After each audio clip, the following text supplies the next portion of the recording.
Hello tout le monde, j'espère que vous allez bien. Aujourd'hui je suis ravie de vous retrouver dans cette nouvelle vidéo pour 3 do it yourself spécial automne. Vous allez voir, ce sont des décorations assez différentes les unes des autres. Si jamais ça vous intéresse, je vous laisse regarder la suite.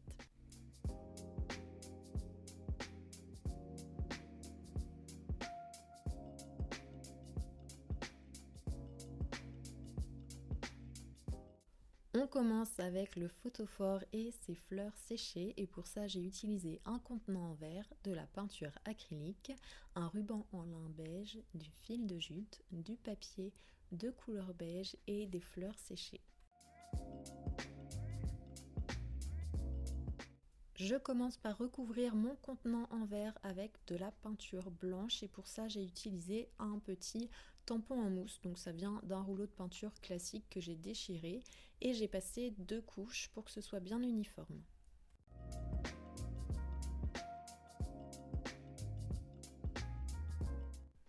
Avec la Cricut, je me suis fait une petite étiquette sympa que j'ai perforée aux 2 extrémités.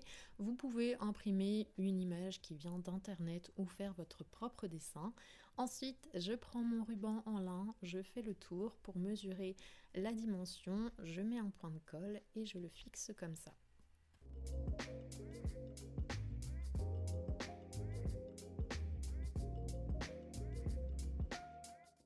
Je double le fil de jute et je viens découper à la bonne dimension.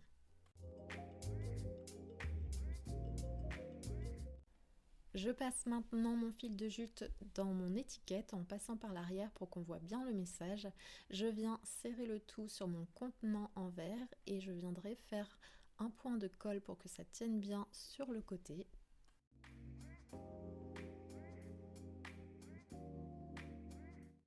Je prépare mon mini bouquet de fleurs séchées et je viens ensuite le fixer avec un joli nœud sur le côté de mon étiquette et ce sera terminé.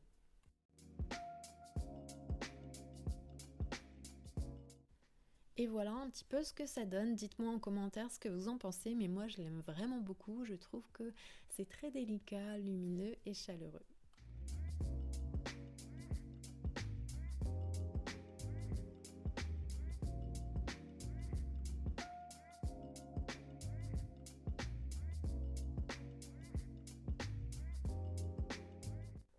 On passe maintenant au tableau de l'automne et pour ça j'ai utilisé forcément une toile blanche, ensuite des feuilles squelettes que j'avais trouvées chez Truffaut, une baguette en bois, un primer, de la peinture et des colorants et de la colle.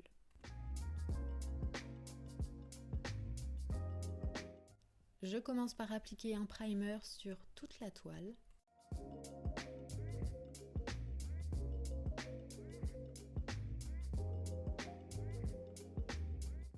J'ai préparé mon petit mélange et j'ai choisi un marron vraiment très chaud et j'ai appliqué 2 couches pour que ce soit bien opaque. Je viens disposer les feuilles sur ma toile et pour les fixer, j'ai utilisé le même mélange de peinture que pour le fond de ma toile.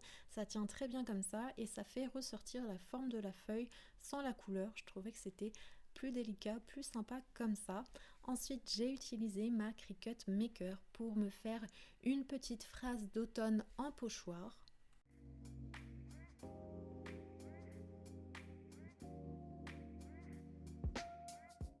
Je sais pas ce que vous en pensez, mais moi devant ma Cricut, je crois que je pourrais rester des heures, la voir travailler tellement c'est satisfaisant.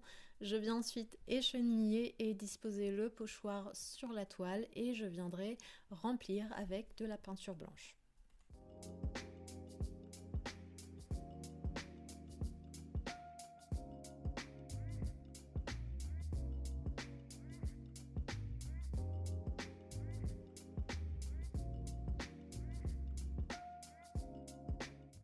Une fois que ma peinture est bien sèche, surtout, je viens décoller délicatement le pochoir et ensuite on va passer au cadre.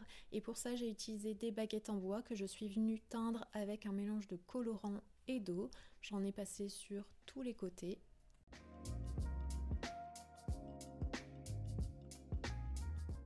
Quand mes baguettes sont bien sèches, je viens mettre de la colle chaude dessus et je vais venir les fixer tout autour de ma toile.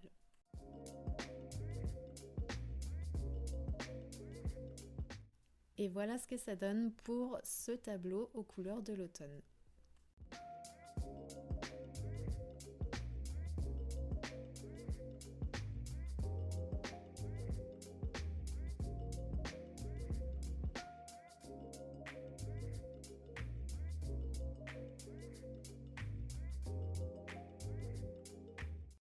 On termine cette vidéo avec une coupelle en forme de citrouille et pour ça j'ai utilisé de l'argile autodurcissante, du café moulu, de la peinture, du colorant.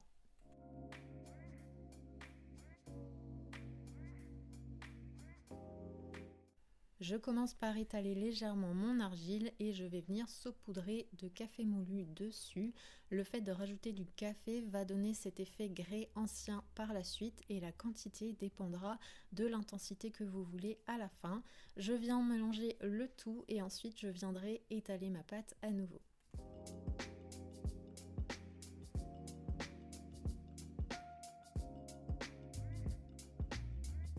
Je me suis fait un modèle en papier que je viens déposer dessus et je viens découper tout autour.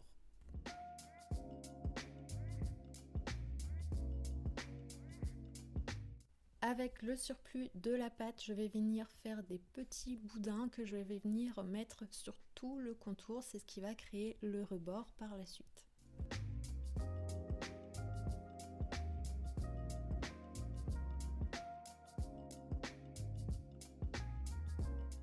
Avec un genre de mini couteau, je viens souder les deux pâtes ensemble, je viendrai lisser avec de l'eau et ça va permettre que par la suite au séchage, ça ne craquelle pas, ça ne se casse pas tout simplement.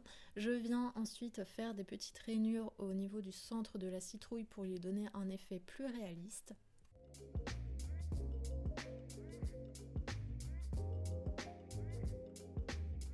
Je mets à sécher dans un grand bol en bois pour qu'elle ne soit pas complètement plate par la suite, qu'elle ait un peu de forme.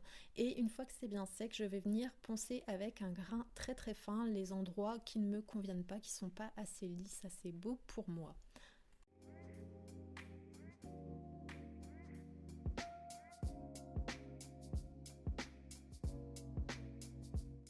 Pour donner un petit peu plus de vie à cette décoration, j'ai décidé de peindre, mais juste au niveau de la queue, de couleur marron. Et ensuite, j'ai appliqué 2 couches de vernis mat.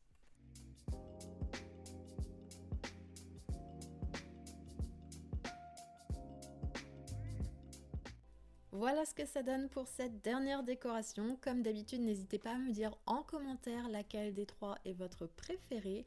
Si jamais vous avez aimé cette vidéo, n'hésitez pas à la liker et à la partager. Vous pouvez aussi vous abonner à la chaîne et activer la cloche de notification pour ne rien manquer des prochaines vidéos. Et en attendant une prochaine vidéo, vous pouvez me rejoindre sur Instagram pour voir plus de contenu déco. Je vous fais plein d'énormes bisous, à très vite, ciao!